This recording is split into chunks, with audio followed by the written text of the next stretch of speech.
Bonjour Saad, Salut Baptiste. merci d'avoir accepté l'invitation, une invitation qui va précéder ton intervention à Sport Performance Formation sur une formation sur l'analyse des datas et comment mettre en place un monitoring de performance au sein d'un club, comment utiliser les GPS, établir un rapport, profiler un joueur sur le GPS.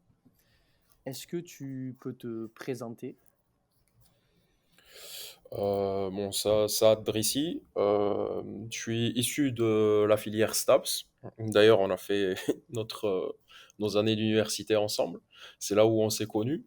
On s'est côtoyés pendant quelques années, donc ça fait un bail qu'on se connaît tous les deux. Donc c'est toujours cool d'échanger sur la base de nos spécialités. Merci déjà pour l'invitation. Donc j'ai fait mon cursus STAPS à Toulouse, à l'université de Toulouse Paul Sabatier. J'ai commencé au stade de Toulousain lors d'un stage en seconde année en L2. Et depuis, je suis resté. C'est depuis 2004. Donc j'ai intégré d'abord les jeunes et je faisais la préparation en tant qu'assistant de préparation des pros pendant l'intersaison. Et pendant la saison, je faisais les jeunes. Et depuis je suis resté. J'ai continué mon master en parallèle et jusqu'à l'obtention de mon M2. Et après, bon, je suis resté au Stade Toulousain. Donc j'ai commencé avec les jeunes et depuis la saison 2007, j'ai basculé avec les pros. Euh, Aujourd'hui, je suis responsable du pôle data. Donc, la data, de manière globale, ça veut tout dire et rien dire. Il y en a qui utilisent que les GPS, il y en a qui utilisent d'autres types de données. Nous, au stade, là, depuis 4 ans maintenant que je gère cette partie-là, en fait, l'idée, c'est un petit peu de croiser l'ensemble des données liées à la performance de l'équipe ou individuelle. Donc, bien évidemment, il y a la partie GPS, il y a la partie performance au sens large, tout ce qui est test physique, perf muscu, etc. Mais il y a aussi toute la data médicale et toute la data technique. Et l'idée, c'est un petit peu de croiser tout ça, de trouver les corrélations qu'il peut y avoir et essayer de prendre les bonnes décisions au bon moment à l'aide de données objectives. D'accord. Du coup, est-ce que tu peux nous décrire ta journée type au Stade Toulousain et ce que tu dois réaliser? Donc de manière globale, bien évidemment, ça dépend des semaines d'entraînement qui dépendent bien évidemment du placement des matchs, le match à venir et le match passé. Il y a une planification qui est faite, une périodisation un petit peu plus précise qui est faite. Et moi, de manière globale, donc quand il y a entraînement de l'équipe, ben forcément, je suis là sur le prêt pour mettre en place tout ce qui est monitoring, GPS, analyse live des entraînements et des matchs aussi. Et derrière, tout ce qui est retraitement, téléchargement de données, retraitement, remplir les bases de données et faire ressortir un petit peu les tendances, les dashboards pour qu'on ait une réadaptation derrière s'il faut mettre en place une réadaptation de nos entraînements. Et sur les plages où il n'y a pas d'entraînement, ben souvent c'est soit l'optimisation de tout ce qui est système de base de données, la récolte de données, tout ce qui est croisement de données, euh, et tout ce qui va nous aider en fait à améliorer notre productivité. La productivité, moi, de mon pôle et aussi la productivité des autres pôles. Donc ça passe forcément par quelques éléments de développement, par quelques éléments qui permettent de modéliser un petit peu nos process d'entraînement, nos process de prévention de manière globale. Et, euh, et je suis aussi à la salle de muscu, entre autres, quand il y a les séances de muscu pour aider la partie prépa. D'accord. Euh, J'aurais voulu savoir comment tes compétences sur les datas sont au service du staff technique, c'est-à-dire dans la construction de jeux, euh, quels qu'ils soient, que ce soit des jeux sur des surfaces réduites ou des grands jeux. On peut prendre le cas de jeux sur des surfaces plutôt réduites. Comment tu participes à la construction des séances et comment toute l'analyse que tu as sur les datas peuvent aider à la construction du collectif. Donc déjà, ce qu'il faut savoir par rapport à mes compétences data, je les ai développées en fait au fur et à mesure de de mon avancement perso, de mon expérience aussi. Euh, j'ai toujours été fan de data et je me suis toujours basé en fait sur les données objectives pour les prises de décision, que ce soit en planification ou en programmation. Et, euh, et depuis que je me suis spécialisé, en fait, mon expérience terrain m'aide beaucoup à orienter en fait les choix et les méthodologies statistiques qui peuvent être utilisées justement pour affiner en fait nos prises de décision et pour orienter au mieux nos choix sur les méthodologies à employer. Ça, c'est le premier point. Donc, forcément, à l'aide des analyses que je fais, l'idée, c'est de voir si on est dans les normes, pas dans les normes, comment justement mettre en place ces normes, qu'est-ce qu'il faut cibler, qu'est-ce qu'il ne faut pas cibler en fonction de la planif, en fonction des thématiques rugby, etc. Donc, de manière globale, on a une grosse base de données. Euh, on sait ce qu'il faut faire sur tel type d'entraînement, sur tel type de thématique rugby, etc. On a la chance d'avoir un staff plutôt stable, avec une équipe aussi qui est qui a une grosse ossature. Donc il y a des joueurs, j'ai des données depuis qui sont qui sont tout petits, depuis quand ils étaient chez les espoirs. On a la chance aussi de, de travailler conjointement avec les pros et les espoirs. C'est les mêmes coachs des fois qui font la navette entre les deux, c'est la même méthodologie de travail. Donc forcément, on a une grosse base de données sur tout ce qui est thématique d'entraînement, atelier. Donc de manière globale, un entraînement, il y a la partie séparée quand ils font les avants, les trois quarts. Et quand ils font le collectif, il y a trois grosses thématiques. Il y a la partie atelier, il y a la partie demi-collectif et il y a la partie collectif tout terrain. Et sur chaque catégorie, bien évidemment, il y a des thématiques particulières et toutes les thématiques, elles sont répertoriées et classifiées dans nos bases de données. Donc quand on essaye de faire une planification, forcément, il y a un prévisionnel qui est fait, un prévisionnel physique. Ce prévisionnel physique, forcément, il est discuté avec les coachs. Les coachs, en fonction des thématiques, de la stratégie à adopter, bien évidemment, qui dépendent de l'effectif actuel et de l'adversaire qu'on va rencontrer, est affiné. On essaye de croiser les deux et après, bon, suite à une réunion faite souvent la semaine, une semaine à l'avance, donc on prépare les semaines à peu près une semaine à l'avance, euh, on prend la décision de ce qu'il faut faire sur les entraînements. D'accord. Et lundi, c'est affiné en fonction du résultat du week-end. Et donc sur les paramètres athlétiques, tu tombes souvent juste entre le planifier et le réaliser. Oui, souvent c'est le cas, sauf si bien évidemment on change beaucoup de thématiques ou s'il y a eu un accident le week-end ou si on n'a pas atteint les objectifs souhaités, bien évidemment, il peut y avoir des éléments qui nous font changer complètement de, d'axe de travail, tout simplement. Euh, Parce que c'est les aléas du sport, mais souvent on est très juste dans tout ce qui est prévisionnel. On peut avoir des variations, les plus grosses variations qu'on peut avoir, elles peuvent aller jusqu'à 14% en moins ou en plus. D'accord. C'est-à-dire que l'entraînement démarre, tu as prévu certaines datas athlétiques sur accélération, décélération et d'autres paramètres. Et une fois que l'entraînement est terminé, voilà, tu as un delta généralement Exactement. inférieur à 10%. Voilà, c'est ça. D'accord. Et lors de la construction de ces séances, est-ce que tu as une influence sur la surface du terrain préconisée, sur la durée des blocs de travail? Est-ce que tu apportes ton expertise, les données des différents référentiels que vous avez?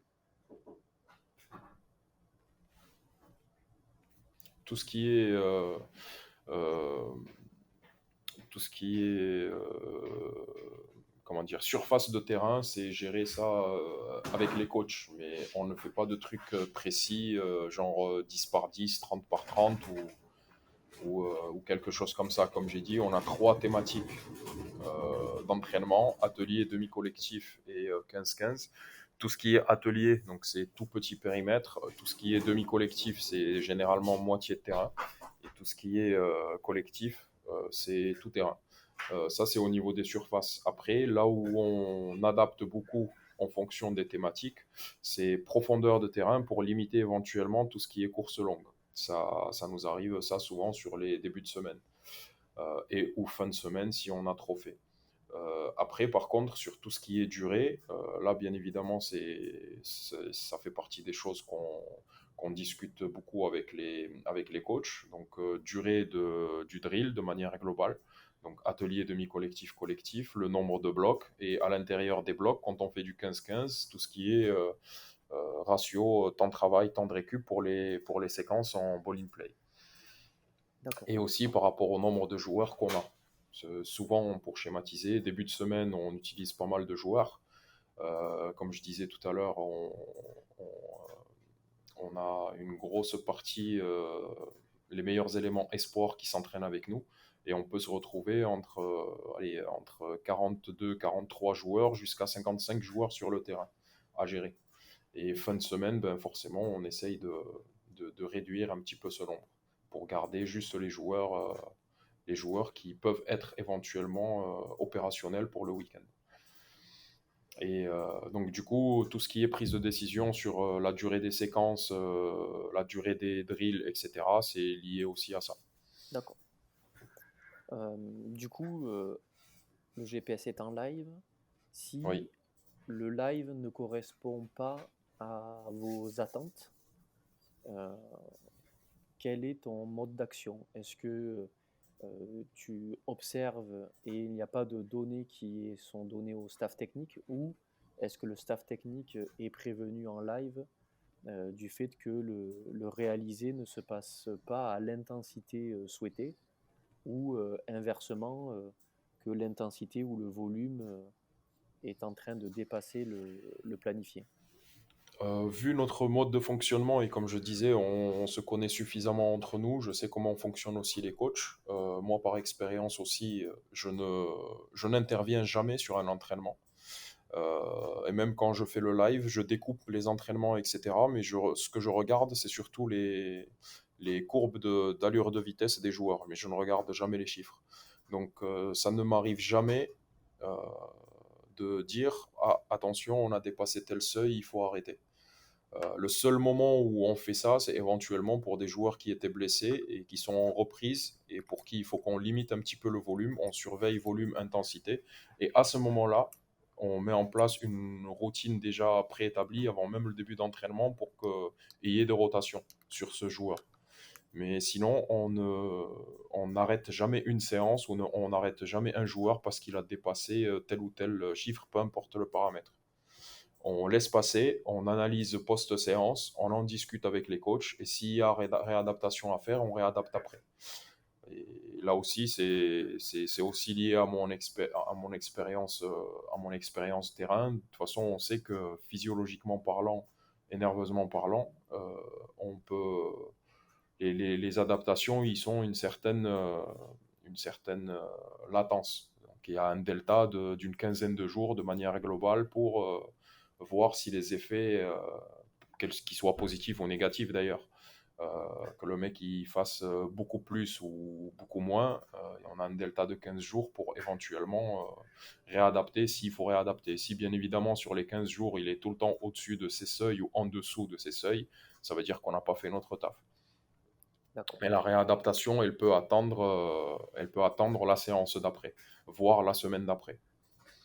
D'accord. Donc, par exemple, si un joueur, tu vois qu'en live, il n'a pas atteint ce que tu souhaitais en distance à haute intensité, voire en distance sprintée, il n'y a pas de modification in live, tu le fais a posteriori et Exactement. tu adapteras sur les séances à venir en fonction des échéances. Exactement. S'il y a un gros delta, bien évidemment, il va faire un plus.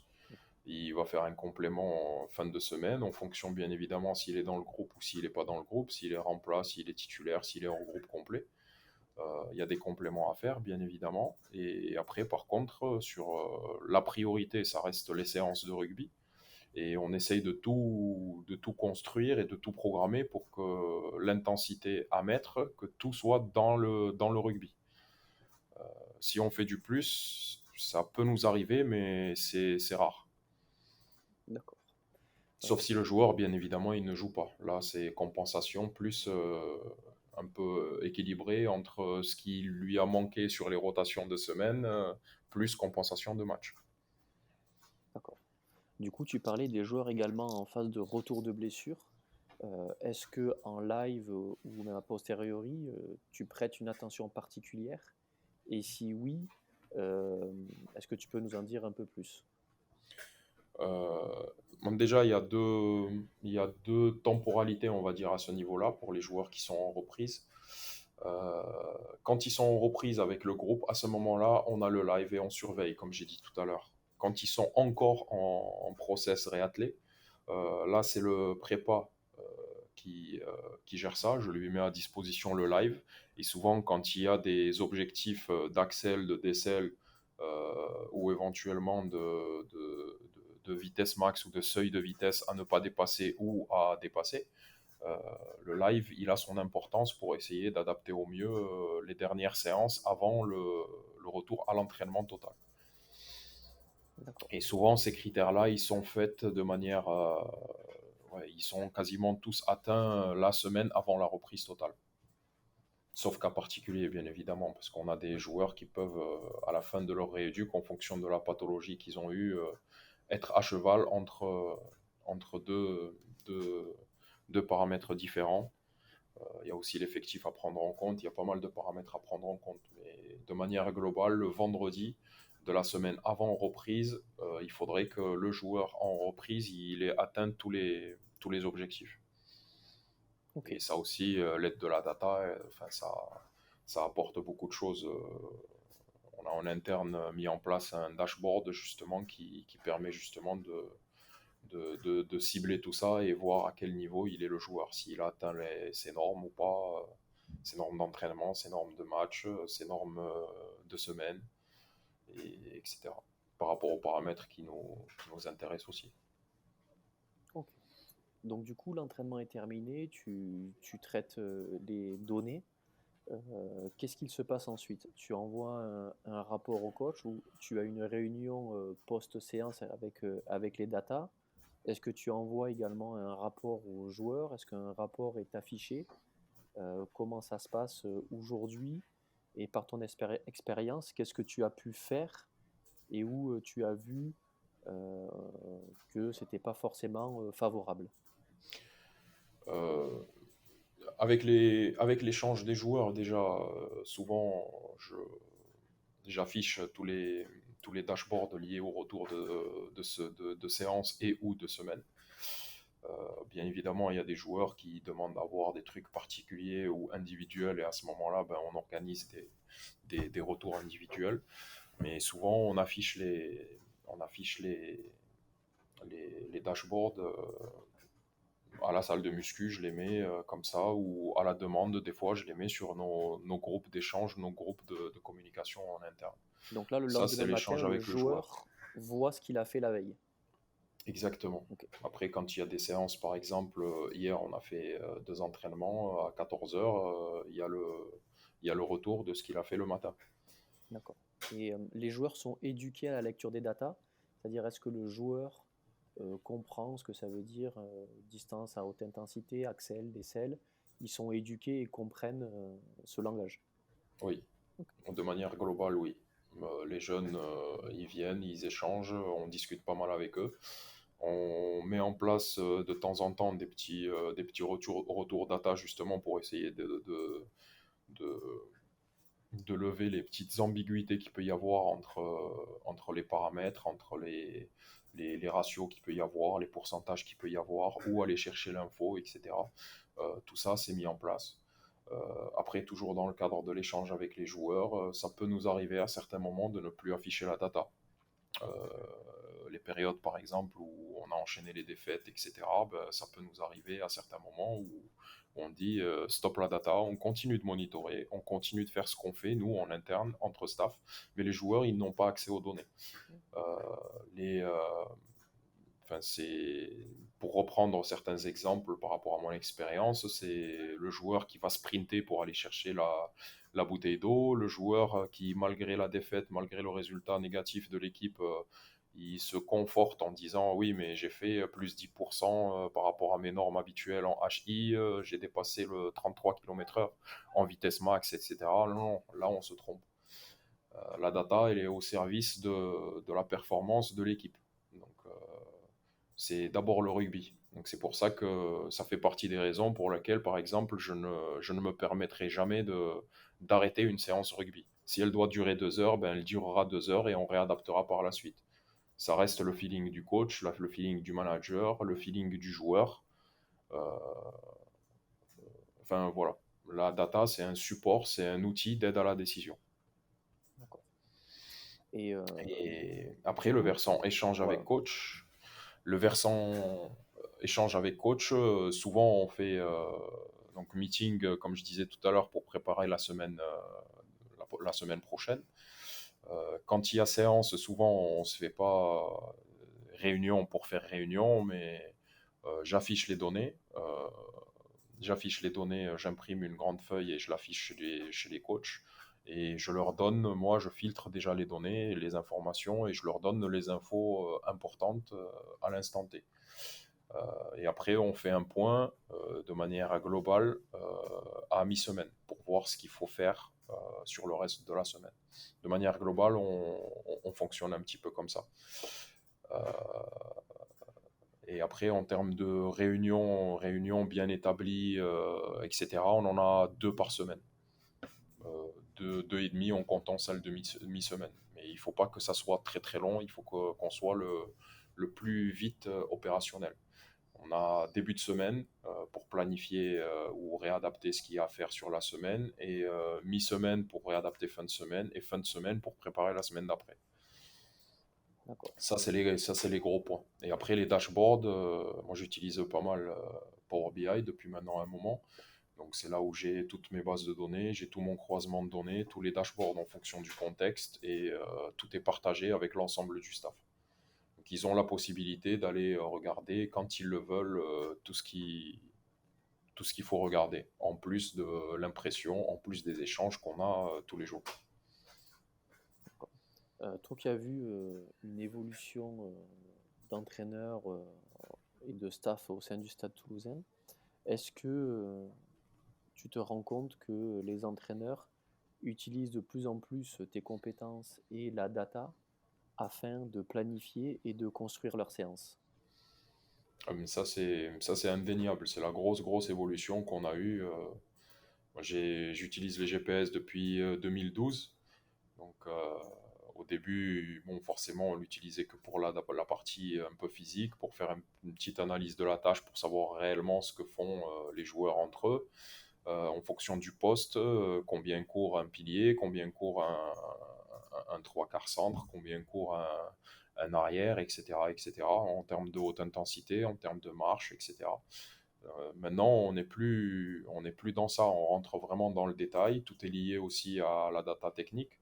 Parce qu'aujourd'hui, c'est aberrant de dire qu'un entraînement, il faut faire 4 bornes ou qu'une semaine de travail, c'est 20 bornes. Euh, J'entends encore parler de ce genre de truc. Pour moi, c'est d'une aberration, pas possible. Donc voilà, il faut vraiment mettre en liaison tous les paramètres physiques avec les paramètres rugby. Parce que, comme je disais tout à l'heure, le rugby est prioritaire. Et ce qui nous permet de performer au rugby, c'est vers ça qu'il faut tendre. Donc, qu'est-ce qui nous permet de gagner? Quels sont les paramètres qui nous permettent de gagner? Bien évidemment, ça va être le système de jeu. Donc, qu'est-ce qui caractérise notre système de jeu? Si c'est les contacts, c'est les contacts. Si c'est les passes, c'est les passes. Si c'est l'activité terrain, c'est l'activité terrain. Et une fois qu'on aura répondu à ces questions, c'est comment on construit derrière un système qui nous permette de performer. Quand je dis un système, bien évidemment, il y a les paramètres physiques et les paramètres qui sont en lien avec les paramètres techniques. Et il y a les joueurs aussi, parce qu'on a parlé de profilage aussi à un moment. le profil de l'équipe et le profil du joueur dans cette équipe. D'accord. Ben, écoute, c'est très précis. Et puis, ben, j'invite ceux qui veulent en savoir plus à venir te rencontrer. En tout cas, merci Saad. Merci pour Avec avoir plaisir. répondu Merci à à toutes toi. ces questions. Merci d'intervenir dans notre organisme de formation. Et, euh, et puis, je te laisse retourner à tes datas et je te dis au 29 janvier ensemble. Au 29 janvier. Merci encore pour l'invitation. Merci à toi, Saad. Au revoir.